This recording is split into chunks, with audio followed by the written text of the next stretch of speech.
Assalamualaikum warahmatullahi wabarakatuh. Pemirsa yang dirahmati oleh Allah Subhanahu wa Ta'ala, pada hari ini kita akan sama mendengarkan tentang sebuah kisah tentang orang yang paling kita cintai, orang yang paling kita sayangi, dan orang yang paling kita rindukan untuk terus bersama-sama dengan beliau di surga nanti. Marilah kita simak bagaimana kisah perjuangan Nabi besar Muhammad Shallallahu Alaihi Wasallam.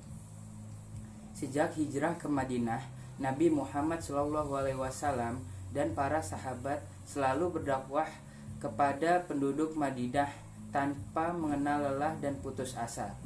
Dakwah Rasulullah Shallallahu Alaihi Wasallam ditujukan kepada orang-orang yang sudah masuk Islam.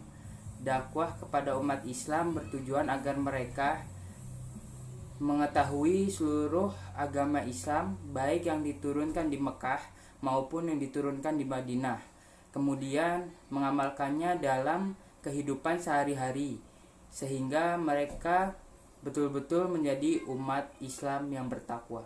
Selain itu, Rasulullah Shallallahu Alaihi Wasallam dibantu oleh para sahabatnya melakukan usaha-usaha nyata agar terwujud persaudaraan sesama umat Islam dan terbentuk masyarakat Madani di Madinah. Sedangkan dakwah yang ditujukan kepada orang-orang yang belum masuk Islam bertujuan agar mereka menerima Islam sebagai agamanya, mempelajari ajaran-ajarannya dan mengamalkannya sehingga mereka menjadi umat Islam yang senantiasa beriman dan beramal soleh yang berbahagia di dunia serta di akhirat. Strategi yang dilakukan Nabi Muhammad SAW dan para sahabatnya dalam dakwah menyebarkan agama Islam antara lain, yang pertama, membangun masjid sebagai tempat ibadah dan sarana dakwah. Membangun masjid ini merupakan usaha pertama Nabi Muhammad SAW dalam membentuk masyarakat Madinah. Masjid yang pertama dibangun Nabi Muhammad SAW adalah Masjid Nabawi yang dibangun pada bulan Rabiul Awal 1 Hijriah.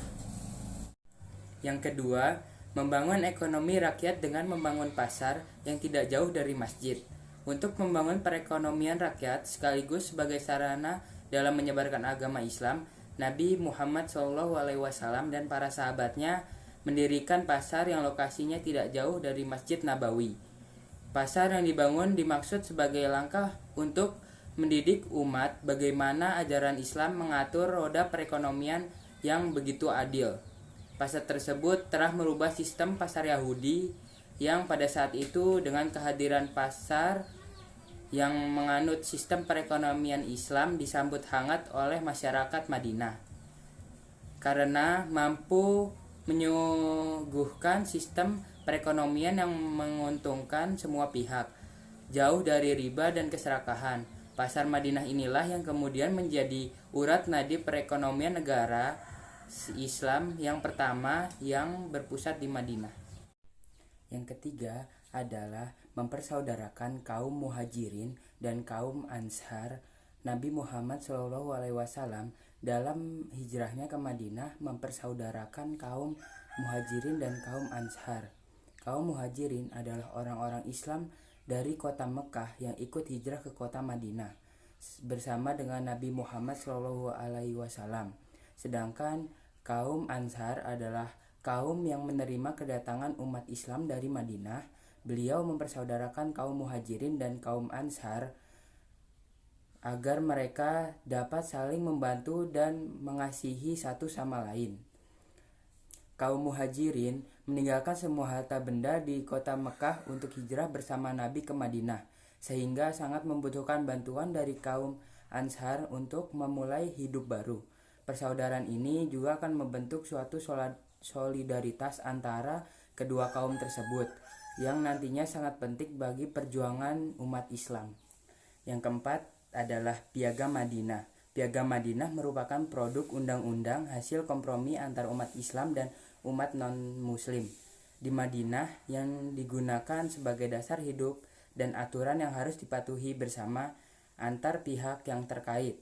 Atas kesuksesan ini, Piagam Madinah dijadikan sebagai pasar toleransi beragama. Inilah yang menginspirasi umat Islam hal ini untuk menjaga toleransi umat beragama. Mudah-mudahan cerita singkat tentang Nabi Muhammad SAW menjadi pembelajaran yang baik bagi kita menjadi hamba Allah yang mulia di dunia dan di akhirat, insya Allah. Wassalamualaikum warahmatullahi wabarakatuh.